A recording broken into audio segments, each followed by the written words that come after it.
नमस्कार, हिमाचल का prime time देख रहे हैं आप। मैं हूं गौतम ठाकुर और बात करेंगे आज के विधानसभा सत्र की। आपको बताएं कि हिमाचल विधानसभा के बजट सत्र के पहले ही दिन माहौल उस समय गर्म हो गया जब भाजपा नेता एवं पूर्व मुख्यमंत्री जयराम ठाकुर ने यह मांग की कि विधायकों के लिए विकास निधि को जारी किया जाए। उनका कहना था कि विधायकों को विकास निधि जारी करना सरकार की प्राथमिकता होनी चाहिए, क्योंकि विधानसभा क्षेत्रों की जनता की निगाहें जो हैं वो विकास निधि पर टिकी रहती हैं। और मांग को जो है वो अनसुना किए जाने पर भाजपा विधायक दल ने सदन से वॉकआउट कर दिया और वो नारेबाजी करते हुए सदन से बाहर आ गए। आपको बता दें कि सदन में आज प्रश्नकाल के अलावा पूर्व मंत्री एवं विधायक मनसा राम के प्रति जो है वो शोक प्रकट किया गया और राज्य की वन संपदा को आग, बाढ़ और भूस्खलन से बचाने के लिए नियम 130 के तहत चर्चा भी की गई, जिसका उत्तर सीएम सुक्खू ने दिया। इसके अलावा सदन में वित्तीय वर्ष 2022-23 का सप्लीमेंट्री बजट पेश किया गया। तो चलिए आगे बढ़ने से पहले हम जो वॉकआउट हुआ उसके बाद क्या कुछ जो है वो सीएम सुक्खू ने कहा, पूर्व सीएम जयराम ठाकुर ने क्या कुछ कहा, आइए वो सुनते हैं। देखिए, विपक्ष वॉकआउट करके न्यूज में बना रहना चाहते, जनता से जुड़े मसलों पर प्रस्ताव लाते, प्रदेश के विकास के क्षेत्र में प्रस्ताव लाते, किसी विधानसभा क्षेत्र के विकास में प्रस्ताव लाते। काम रोको प्रस्ताव जो नियम 67 का सबसे बड़ा हथियार है वो विधायक निधि को लेकर आए। और मुझे बड़ा दुख के साथ कहना पड़ रहा है कि विधायक निधि विधायकों से जुड़ी हुई है और जो काम रोको प्रस्ताव होता है वो प्रदेश के विकास, प्रदेश में कई मान हानि हुई हो, प्रदेश में कभी कोई ऐसी बाढ़ आ गई हो, आपदा आ गई हो, कोई बड़ी घटना हो गई हो, उस दृष्टिकोण से लाया जाता है। विधायक निधि के संबंध में प्रस्ताव लाए। अब आर्थिक बदहाली से जो प्रदेश गुजर रहा है और हम व्यवस्था को सुचारू करने की कोशिश कर रहे हैं। हमने कहा है कि हम सत्ता सुख के लिए नहीं आए, हम व्यवस्था परिवर्तन करने के लिए आए हैं, जिसकी झलक आपको आज देखने को भी मिली। मैं बार बार कह रहा हूँ प्रदेश की आर्थिक हालत ठीक नहीं है, लेकिन विकास में कोई कमी नहीं आने देगा, विकास को नई दिशा देंगे। हम अपने आय के स्रोत कैसे बढ़ाए उसको नई दिशा देंगे और दिन रात मेहनत करके हिमाचल प्रदेश की जनता में हम अपनी सरकार के जो वचनबद्धता है, कटिबद्धता है, उसके लिए हम कार्य कर रहे हैं। सरकार ने विधायक क्षेत्र विकास निधि के माध्यम से विकास में कोई दिक्कत ना हो, कठिनाई ना हो, हमने 3 किस्तें यानी कि 1.5 करोड़ रुपए जारी कर दिया था। अंतिम किस्त हमेशा चुनाव के परिणाम आने के पश्चात जारी होती है। अंतिम किस्त 50 लाख रुपए की जो जारी करनी थी उसका हम इंतजार करते रहे। हमारे माननीय विधायक अपने अपने क्षेत्र में जा करके लोगों के बीच में विभिन्न विकास कार्यों की घोषणा कर चुके हैं और डिप्टी कमिश्नर के यहाँ पर पत्र लिख करके कई जगह कुछ विधायकों ने लिखित रूप से भी दे दिया कि ये हमने अनाउंस किया है विधायक क्षेत्र विकास निधि में से इस पैसे को जारी किया जाए। लेकिन अभी मालूम पड़ा कि जब एनुअल प्लानिंग की मीटिंग थी उस दौरान मुख्यमंत्री महोदय जी ने वहां पर अपने संबोधन में कहा कि विधायक क्षेत्र विकास निधि की अंतिम किस्त जारी नहीं करेंगे। हम सोच रहे थे कि इन्होंने कहा है शायद कुछ वक्त बाद इस पर पुनः विचार करेंगे, लेकिन आज फिर से जब जवाब दिया गया तो उस जवाब में भी इन्होंने यही कहा कि अगर रेवेन्यू में बढ़ोतरी होगी तो हम इस पर विचार करेंगे। विचार करने का सवाल ही पैदा नहीं।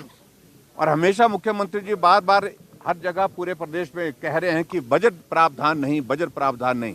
मेरी बजट स्पीच है पिछले साल की इसी माननीय सदन में, जब हमने विधायक क्षेत्र विकास निधि को बढ़ा करके 2 करोड़ करने की घोषणा की और 2 करोड़ में से हमने 1.5 करोड़ हमने जारी कर दिया है। 50 लाख रुपए बजट प्रोविजन जो किया गया है उसके अंतर्गत जारी होनी बाकी है।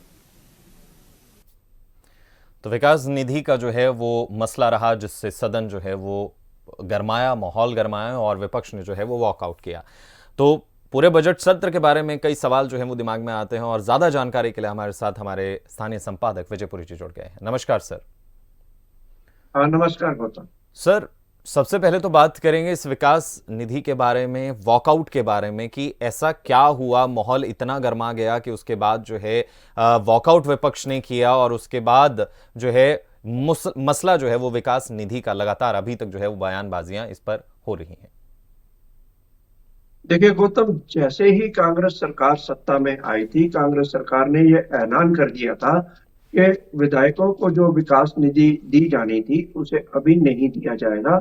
मुख्यमंत्री सुखविंदर सिंह सुक्खू का ये कहना था कि आर्थिक परिस्थितियां ऐसी नहीं है जिसे देखते हुए हम विकास निधि जारी करें।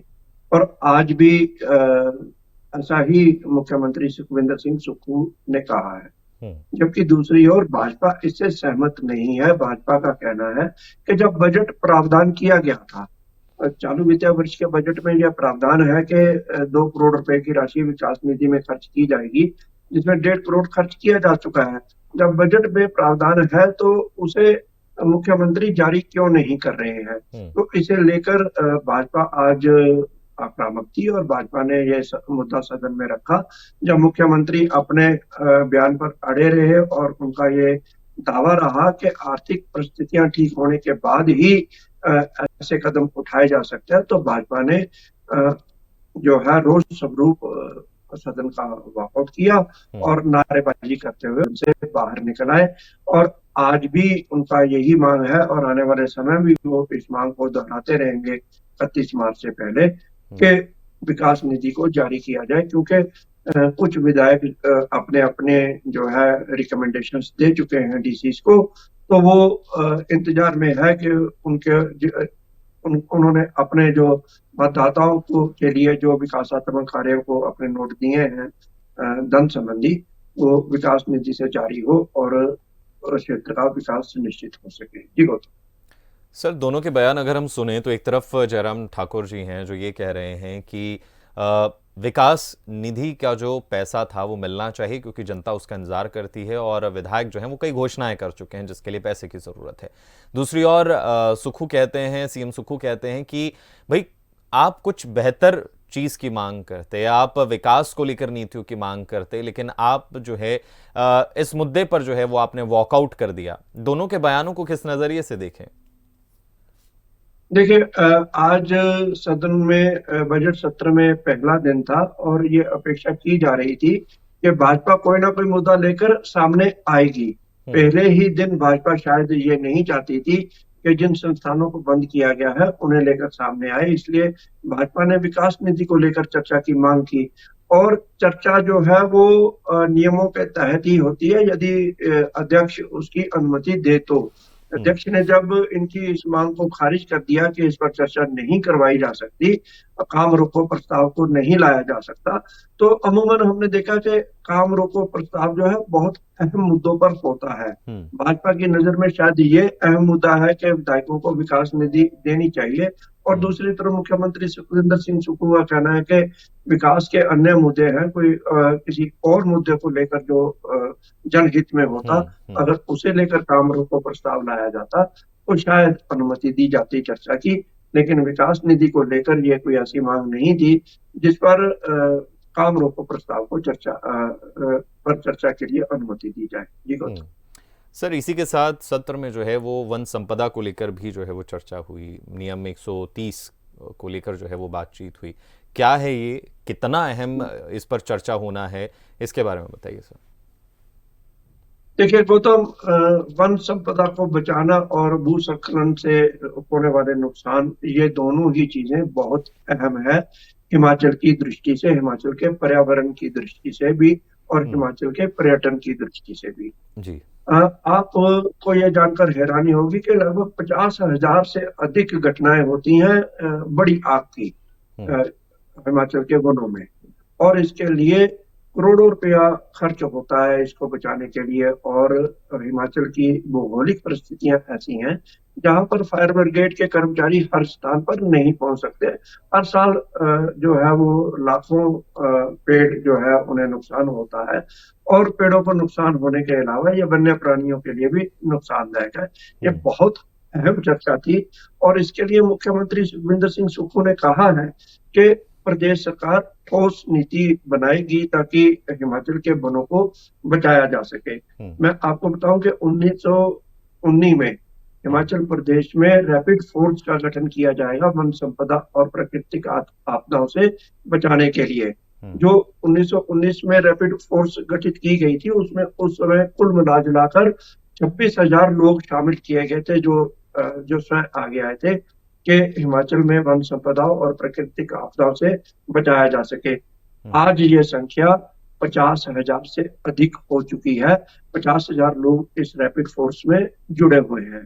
इतना नहीं, मैं आपको ये भी बताना चाहूंगा कि हिमाचल सरकार ने ये घोषणा की है कि चीड़ की पत्ती जो है सबसे ज्यादा नुकसान हिमाचल की जो वन संपदा को होता है। चीड़ की पत्ती जब सूख जाती है तो वो एक बारूद की तरह होती है। मतलब उसमें जरा सी चिंगारी, सिगरेट की चिंगारी, डीजल की गाड़ी जब चलती है उसकी गाड़ी की चिंगारी, या जो शिमला कालका ट्रेन है, या पठानकोट जोगिंद्रनगर जो रेलगाड़ी चलती है, उस रेलगाड़ी की चिंगारी जो है वो आग में तब्दील हो सकती है यदि यह चीड़ की पत्ती पर गिर जाए तो चीड़ की पत्ती सबसे ज्यादा नुकसानदेह होती है। एक तरह से जो वन भूमि है उस पर चीड़ की पत्ती जहां पड़ी हुई है वो एक तरह से बारूद के ढेर की तरह होती है।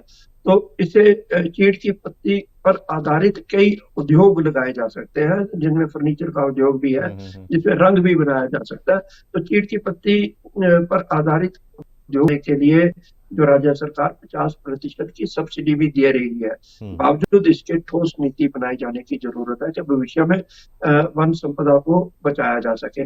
इसके अलावा हिमाचल प्रदेश में होने वाला भूस्खलन जो है वो बहुत ज्यादा हानिकारक है और कई लोगों की जान ले चुका है। आपको चितकुल भूला नहीं होगा। चितकुल में पूरे का पूरा टेम्पू ट्रेवलर में सारे के सारे यात्री जो है खाल के ग्रास में समा गए थे। ऐसी कई घटनाएं हुई हैं। भूस्खलन का ही परिणाम था कि जोगिंद्रनगर मंडी हाईवे पर एक बस जो है वो जमीन के नीचे दब गई थी। उसमें 45 के 45 लोग मर गए थे। उसके अलावा एक ट्रक, इसके अलावा एक अन्य बस जिसमें कुछ लोग थे। तो ये सारे के सारे लोग असमय काल के ग्रास में समा गए थे। तो ऐसे कई नुकसान होते हैं और हिमाचल प्रदेश में 233 स्थान जो है राज्य सरकार ने चिन्हित किए हैं नेशनल हाईवे और स्टेट हाईवे पर, जो भूस्खलन के लिए सबसे ज्यादा हानिकारक है और वहां पर कैसे बचाया जा सके उसे देखा जा रहा है। जी गौतम। तो यानी ये तमाम चीजें जो हैं वो प्लानिंग में है और इन फ्यूचर आने वाले वक्त में इन चीजों पर काम हो सकता है। सर, सप्लीमेंट्री बजट की बात करते हैं, वो भी पेश किया गया, क्या खास और कैसा रहा?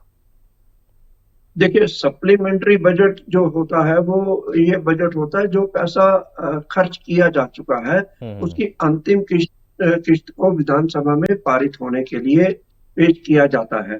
आज मुख्यमंत्री सुखविंदर सिंह सुक्खू ने 13,141 करोड़ रुपए का सप्लीमेंट्री बजट पेश किया है, जिसमें से 11,707 करोड़ रुपए जो है वो हिमाचल सरकार द्वारा खर्च किए गए हैं विभिन्न योजनाओं के लिए।